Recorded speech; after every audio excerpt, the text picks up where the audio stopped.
ئێوارە 24ەوە جوانترین سلااوان لەبێ ئەمڕۆژ کۆمەڵێک بڕگە و بابەتی نوێمان بۆ ئامادەکردوون لەگەڵمان بن.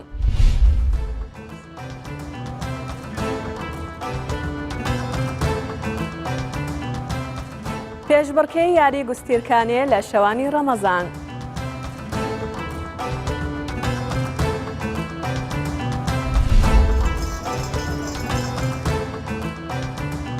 لەمانگی رەمەزان خواست لەسەر شەربەتی ئاڤا سوسێ زیاد دەبێت.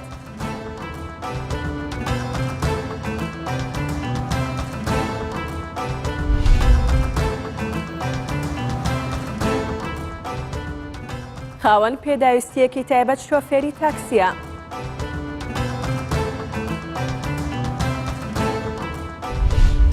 لەمانگی رەمەزان ئەویش بەهۆی بەرۆژووبوونی هاوڵاتیان شیرینەمەنی خواستێکی زۆری لەسەرە. دروستکردنی هەندێک شیرینەمەنی لێهاتوویەکی زۆری دەوێت، بە تایبەت دروستکردنی زلوبیا کە دەبێت نەخشی تایبەتی بدرێتێ. وەستایەکی دروستکردنی شیرینی لە شاری کەرکووک باس لە چۆنیەتی دروستکردنی ئەم جۆرە شیرینیە دەکات و لێهاتوویشی بە پەنجەکانیەوە دیارە.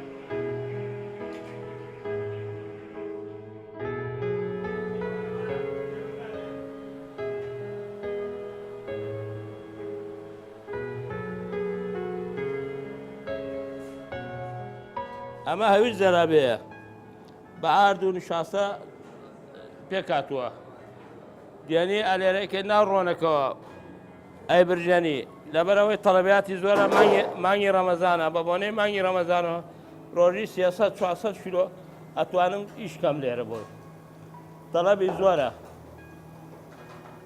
ئاوا سەبەکرێت نابێت تاوەکە ڕۆژی زۆر بێ ئەبێ ئاوا کەم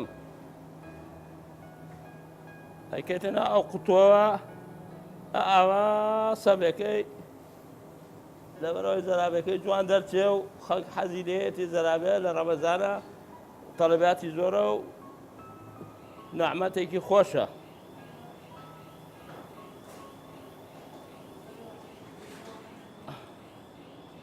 تا ئێستا ئاوای برژێنم دوای کەمە ناو شیرەکەوە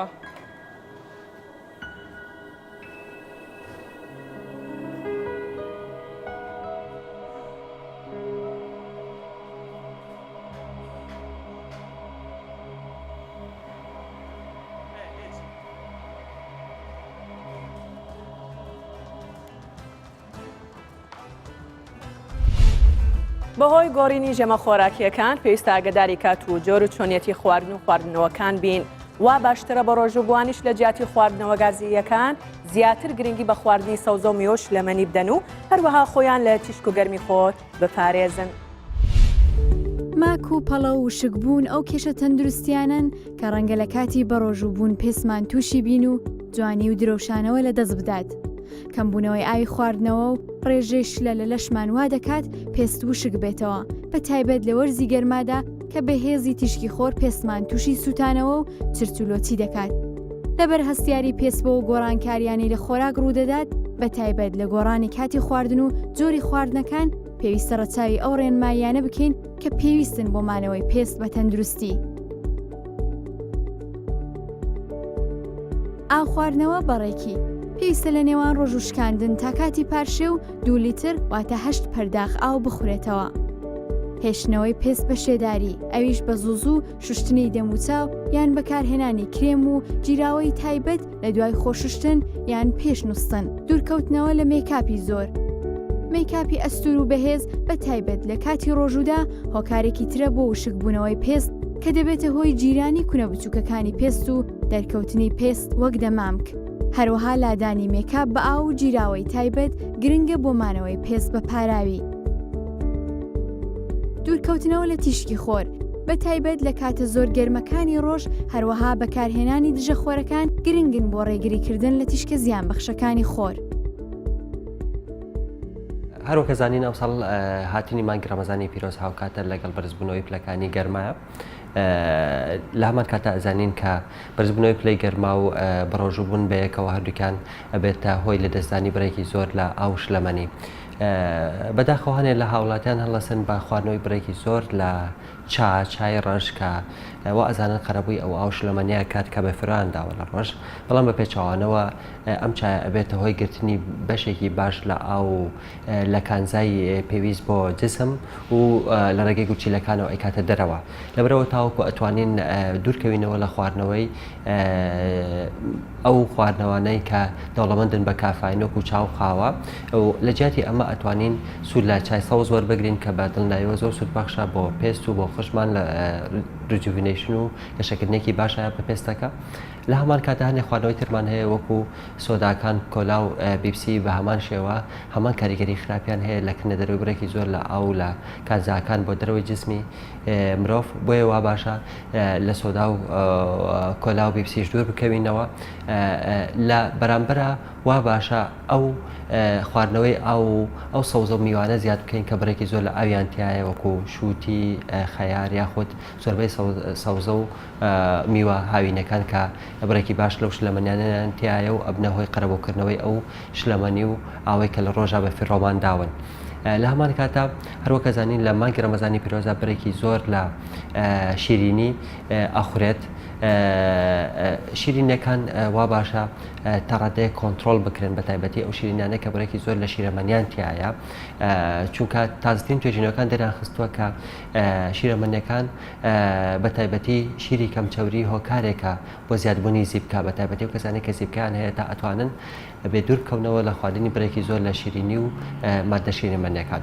بەڵام و کەسانەی کە زیبکەیان نیە ئەتوانن سوود لە بە تایبەت لە شیرەمەنیەکانی وەکو ماس وەربگرن، چونکە بڕێکی زۆر لە لاکتیک ئەسیدی تایە، پێست لە زەر هەڵگەران و وشکبوونەوە و پڕینی پێست و ناشیرنبوونی پێست ئەپارێزێت. هەنێ خواردن و خواردەمەنی ترمان هەیە وەکو چەرەسات، وەکو بە تایبەتی گازۆ و بادام کە بڕێکی زۆر لە فایبەر و فاتی ئەسیدیان تایە.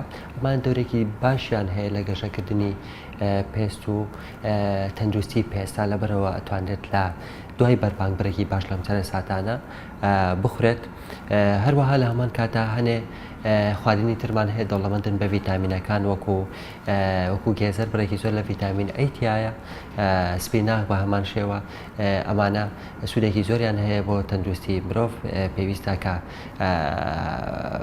لە کاتی بەربانگە یاخود لە کاتی پاشێوە لەسەر سفرەکانمان ببینرن.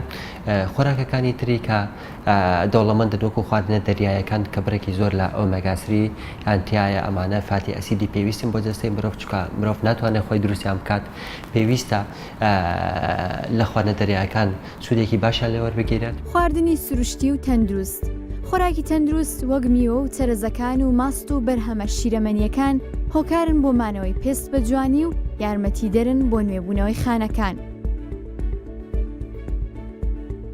چارەسەری پێستت بکە. ئەو کەسانەی هەستیاری پێستیان هەیە دەبێت بە وریایی جۆری خۆراک و تەواوکەرە خۆراکیەکان کە کانزا و پێکهاتەی پێویستی تێدایە بۆ پێستیان هەڵبژێرن. ڕێنمایی لە کەسی شارەزا وەربگرن پێش بەکارهێنانی جیراوە و کەرەستە جوانکاریەکان. هەروەها دەتوانرێت هەفتانە دەمامک بەکاربهێنرێت بۆ پێستی دەموچاو بۆ خاوێنکردنەوە و کردنەوەی کونیلەکانی پێست تاوەکو درەوشاوەتر و نەرمتر دەربکەوێت. شەربەتی ئاڤا سوسێ شەربەتێک کە لە زۆر شوێن پێی دەڵێن کۆلای کوردی، شەربەتێکی سروشتیە لەلایەن هاوڵاتیانەوە بایەخی پێدەدرێت و لە وەرزی هاوین و مانگی ڕەمەزان خواستێکی زۆری لەسرە. بابێکەوە چەند زانیاریەک لەسەر شەربەتی ئاڤا سوسێ ببینین.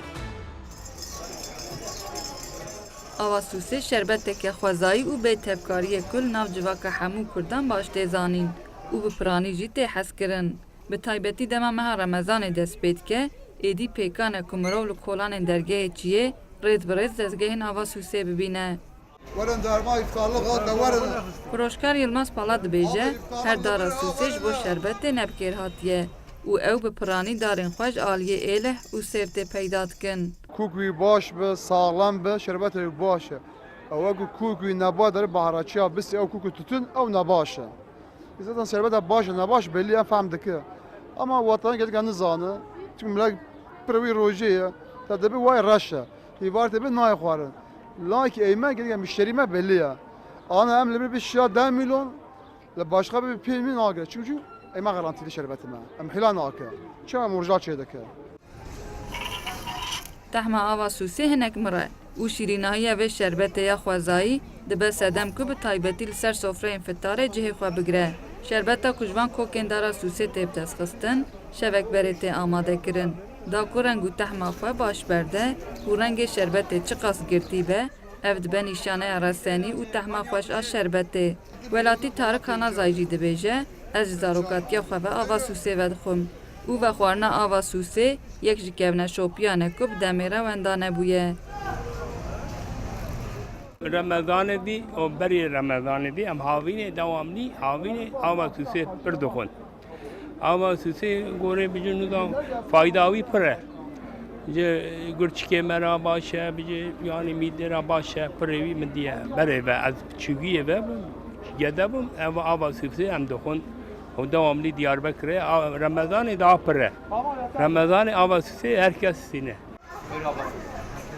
Ava Sûsê li gorî firoşkaran jî li gorî kiryaran jî û li gorî pisporên tendurustikê jî şîfayî ye. Pispor dibêjin ji bo mehdê, ji bo kuxikê, ji bo şewbên sermayê û gelek êşên sivik derman e. Her firoşkarek li vê kolanê xwedî müşteriyên salanin û her ku saet ber bi danê fitarê ve diçe, dan û stendina ava Sûsê jî zêdetir dibe.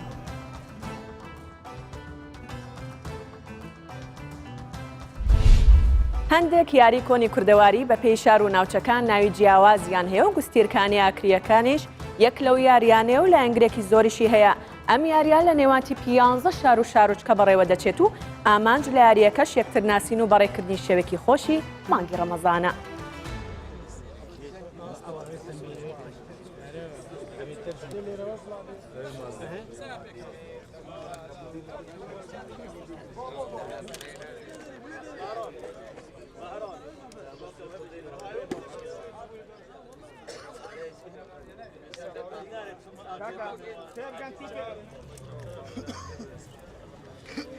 ام ترابی اول بو ماوسه سالا ام و خوله ودکن اف خوله جی سرتانسری کردستان و مصر جی بجدارت ادا هشت تاق بگره حتی زاخو همید بجدارن و پکتج 11 تیما پکت تو تسق زوجی و مرام ما و یاریه با هفناسینه دناور و باجر بو باجری دا یعنی خوشیه که بدهین رمضانه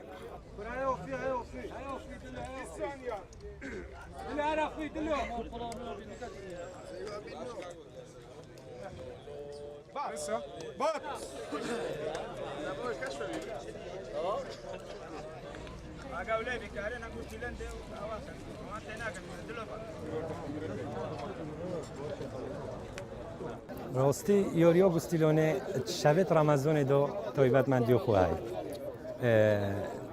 شەوێت ڕەمەزانێ خوشیەکۆ تێدا شەوێ جەماعەت و جەحێلێت مە خۆسەتەن ئۆکرێ ئەتمینن هەتۆ وەختێ پۆشیوە ئەم وەک گەنجین زورەن یۆریزۆنت مە شەوێ ئەم بەشدۆر بین vê یۆری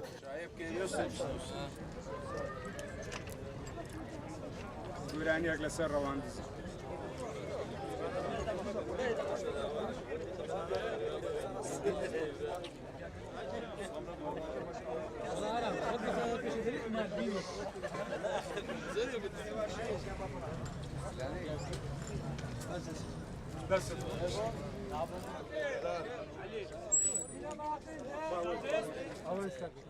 ئێمە لە شاری ڕەوانزە و هاتین ئەوڕۆ دەوری کرایتەوە چونکە پار برادرانی ئاکرێ هاتن بۆ ڕەواندەست یەکەمین جا تەعاڕف بوو جا دیار بوو ئەو ساڵ لێران دەورە کراوە ئێمەش لە شاری ڕەوانزە هاتین بۆ ئەو یاری ڕەوانزەکرێتن جا لێرەش پەیوەندی لەگەڵ یەک بەست و هاتی لێران یاریەکی لەگەڵ شاری ئاکرێ بکرێت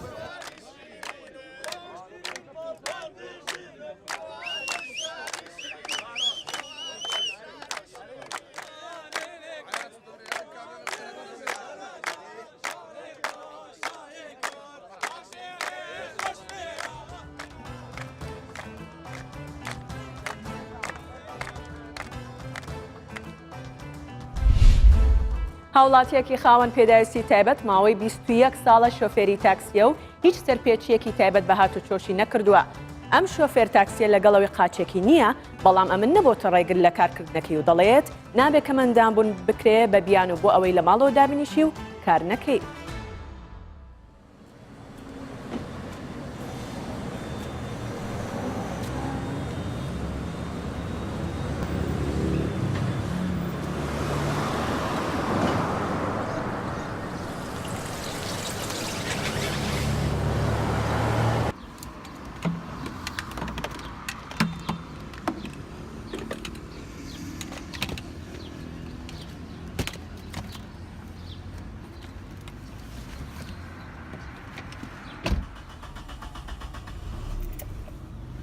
من ناوم بادین حسین مستەفا تەمەنم 42 ساڵە هەر لە تەمەنی 6 ساڵیەوە خاوەن پێداویستی تایبەتم بەهۆی دەرزیەوە قاچێکم لە دەستداوە دانیشتوی شاری سلێمانیم و ماوەی 21 ساڵە شۆفێری تەکسیم و پیشەکەم زۆر خۆشێت و ئێستش ئەچم بۆ کاری شۆفێری.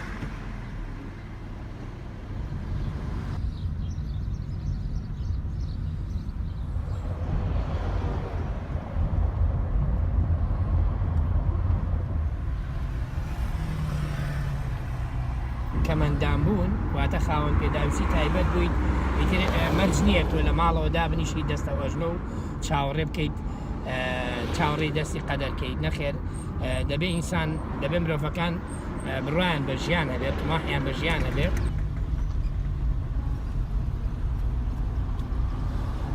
من ئێستا بە زمانی بەڕۆژوە شەی وایە سەعات 2 شەو ئەڕۆمەوە 2 ئەڕۆمەوە 20 دقەت نیم سەعات دانیشم دوایەوە پاشێوەکەم ساعت 6 بەیانیش هەڵەسمەوە واللهی شەی وایە 3 ساعت دەخەوم. بۆچی؟ بۆی کە بتوانم ژیانێک بۆ مناڵەکانم دابین.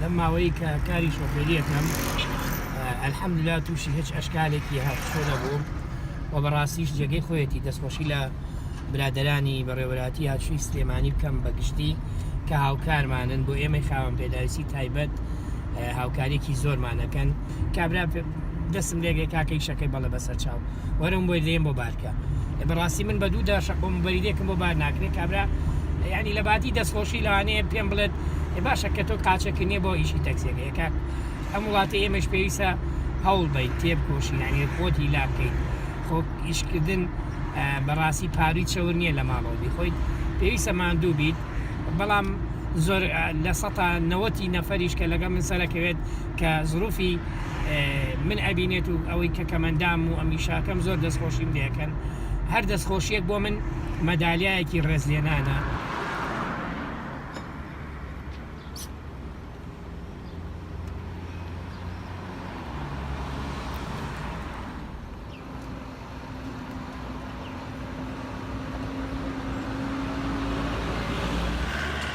حەزەکەم فەرشی ژووری میوانەکەم پاکوخایان بێ ئەوەنە حەزەکەم ناو سیارەکەم پاکوخایان بێ بۆی کە میوانێکی بەڕێزاتە ناو سیارەکەم جێگەی دەستخۆشی بێش ناو سیارەکەم و پاکوتەمیزیش لە ئیمانەوەیە.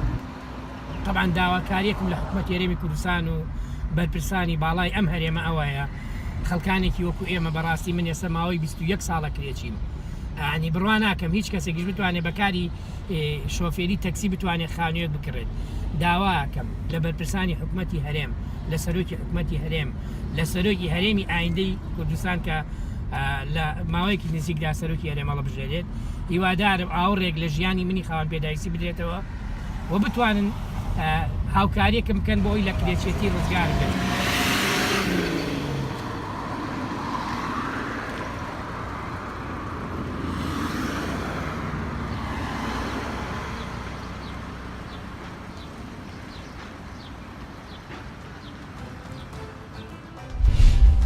نیکۆلاس وە گەشتیارێک دەڵێت بەر لەوەی بێن بۆ هەرێمی کوردستان ڕوانگەی جیاوازم هەبوو بەڵام خەڵکی ئێرە هاوکارن و کوردستانیش زۆر ئارامە.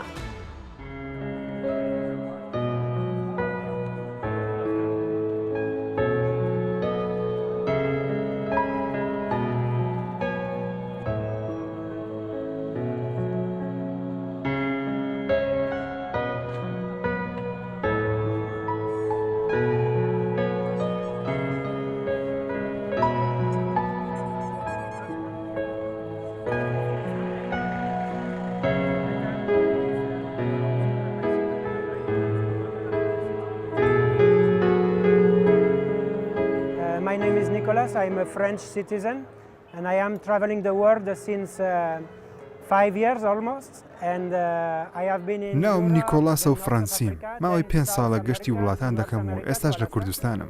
سەردانی زۆربەی وڵاتانم کردووە. کاری من کاری دەستیە.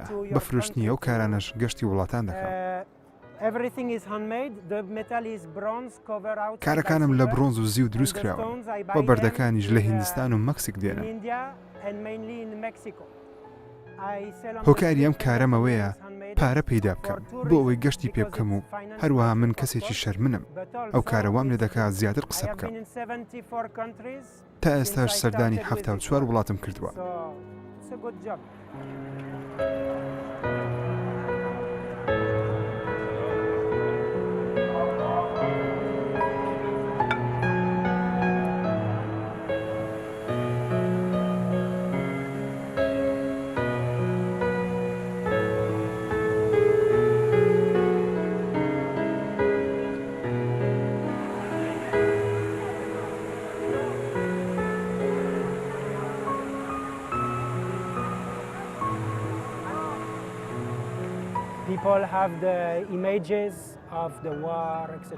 بیانیەکان وارەزانن ئێران نائارامە کەچی وانییە خەڵکی کوردستان زۆر باشن.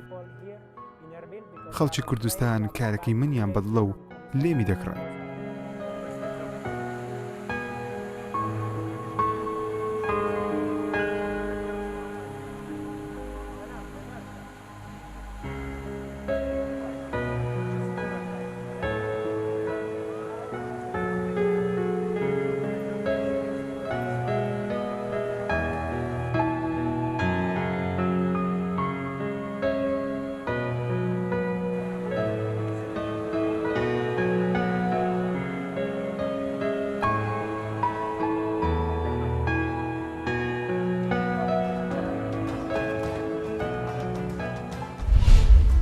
ئێوارە 24 ئەمڕۆمان پێشکەشکردن تا سبەی ئێوارە ئاسوودە بن.